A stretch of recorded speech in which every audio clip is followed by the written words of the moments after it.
Lu tau nggak, ternyata kalau misalnya LDR itu ada fasenya. Dan gua sebagai penyintas LDR, gua itu berhasil memetakan fase-fasenya itu.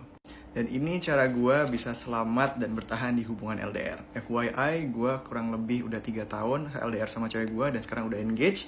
Dan insya Allah gua bakal nikah sama cewek gua dalam hitungan hari. Jadi teman-teman mohon doanya ya.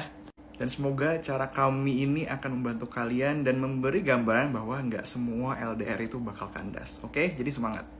Jadi LDR itu fasenya itu ada beberapa dan kebanyakan orang kandas itu di fase keempat. Jadi make sure kalian itu dengerin at least sampai fase keempat, oke? Fase pertama dulu, itu adalah fase pengambilan keputusan. Di sini adalah fase di mana kalian memutuskan apakah kalian memilih untuk lanjut atau udahan.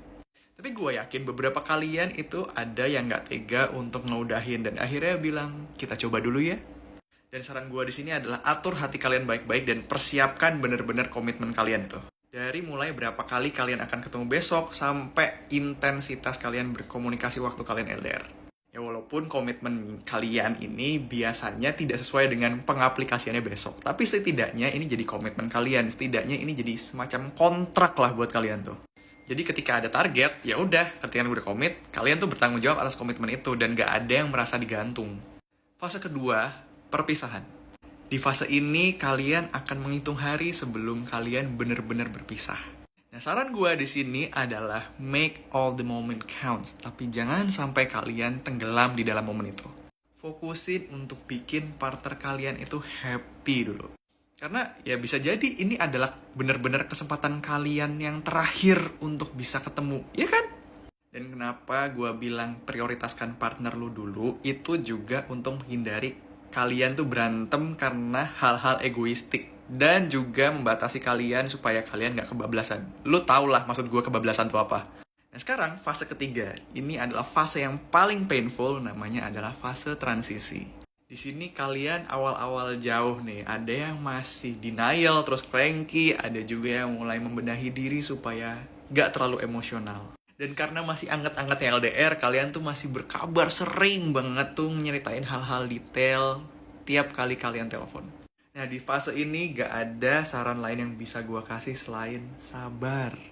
Ngertiin kondisi kalian masing-masing dan saling prihatin kalian tuh.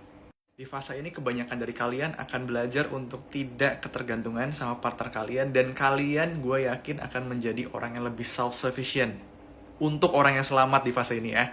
Dan akhirnya kita sampai ke fase keempat di mana fase ini yang paling banyak memakan korban, yaitu adalah fase jealousy dan keraguan. Yang LDR kalian pasti pernah ngerasain ini. Ih, cewek gue atau cowok gue happy-happy aja di sana, sedangkan gue di sini aja susah makan gara-gara gue kangen. Ya nggak sih? Terus dari sana kalian mulai ragu sama hubungan kalian yang udah kalian jalanin ini. Apa mendingan gue udahin aja kali ya ini. Nah di fase ragu ini yang membuat 95% orang LDR itu kandas. Jadi mulai berantem gak jelas, lah dimulai stonewalling satu sama lain. Nah oleh karena itu target dan kontrak yang kita buat di fase pertama tadi itu yang menjadi acuan kita.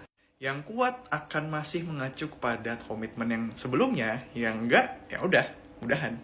Nah, saran gue di sini adalah tahan emosi kalian. I know it's cliche, tapi itu bener adanya. Fokus gimana caranya make things back to work. Fokus dimana kalian tuh harus lebih banyak denger daripada ngejawab.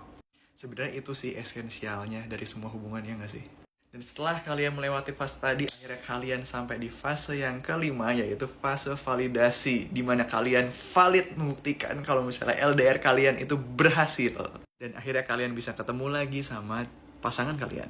Dan biasanya orang yang sudah berhasil sekali sampai di fase ini, itu akan berhasil berkali-kali sampai akhirnya mereka bisa permanently relationship itu nggak LDR lagi.